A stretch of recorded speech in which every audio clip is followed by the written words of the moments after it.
and I think personally his most beautiful poem, is a poem called The Raven. This poem we would like to perform for you here. It's a very sad story about a young man who has lost a woman he loves, Lenore. She's dead.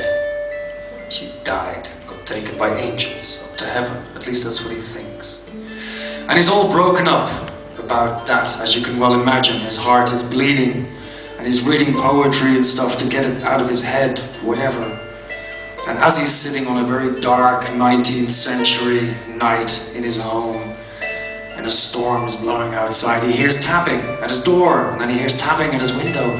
And when he goes to look, there is no person there, but a very large black raven steps into his house and sits upon a small bust of a Greek goddess above his door, looking at him. The man is so fucked up, he's thinking like, oh gosh, he starts talking to this raven for company. And the raven answers, because the raven can speak one word. And this one word is exactly the word that he does not want to hear. The Raven, by Edgar Allan Poe. Once, upon a midnight dreary, while I pondered, weak and weary, over many a quaint and curious volume of forgotten lore, while I nodded, nearly napping, suddenly there came a tapping, as if someone gently rapping, tapping at my chamber door. "'Tis some visitor," I muttered, tapping at my chamber door, merely this, and nothing more.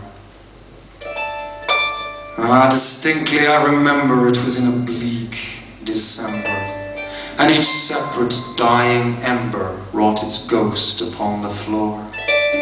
Eagerly I wished the morrow, vainly I had sought to borrow from my books surcease of sorrow, sorrow for the lost Lenore, for the rare and radiant angel that the angels name Lenore, nameless here forevermore.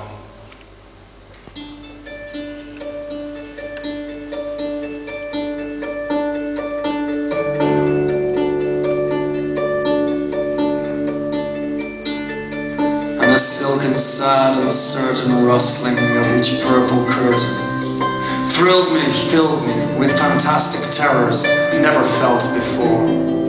Presently, to still the beating of my heart, I stood repeating, "'Tis some visitor entreating entrance at my chamber door. Some late visitor entreating entrance at my chamber door.